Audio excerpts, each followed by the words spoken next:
دخلنا أقدم مقبرة في العالم، كل حاجة باينة، موضوع فظيع. وطلعنا على ارتفاع 400 متر عشان نشوف كل الآثار اللي في الأقصر من على الهوت اير بالون. Egypt is the best country of the world.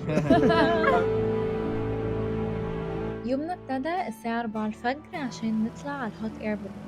بيكون في رحلتين كل يوم، رحلة الفجر وهي دي اللي احنا اخترنا نطلع عليها، ورحلة تانية الساعة 9 الصبح.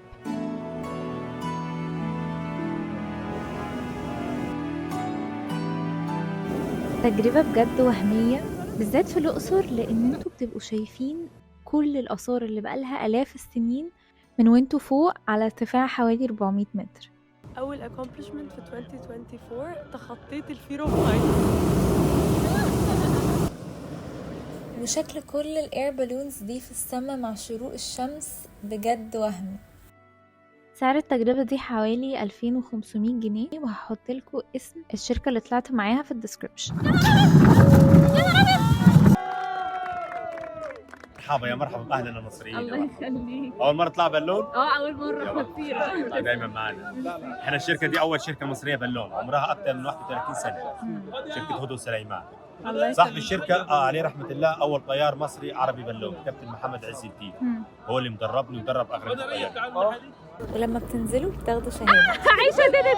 عيشة ديدت. وبعدها طلعنا نفطر في السريع، وأجرنا عربية واتجهنا على أحلى مكان روحته في الأقصر، وهو وادي الملوك والملكات. عشان توصلوا له ممكن تأجروا تاكسي أو تظبطوا مع الأوتيل بتاعكم يجيب لكم حد.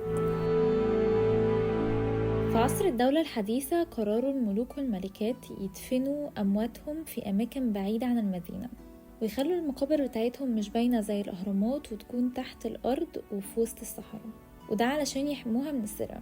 وادي الملوك فيه حوالي 60 مقبرة ومش كلهم مفتوحين للزوار. أول ما تروحوا تقدروا تشتروا التذكرة العادية، ودي بتدخلكوا حوالي 3 مقابر، وبقية المقابر بتذاكر زيادة. وأنا دخلت تقريبا معظم المقابر اللي ممكن تزوروها، وهقول لكم ايه اللي فعلا فيهم يستاهلوا تدفعوا فيهم فلوس وأسعارهم ايه.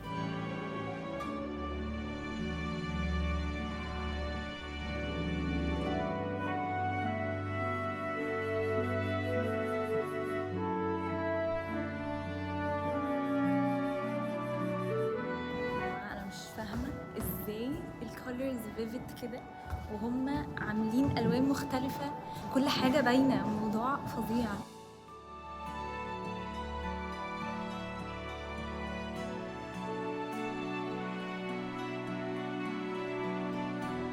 دي اكتر واحدة كولرفل، الكولرز فيها خطيرة.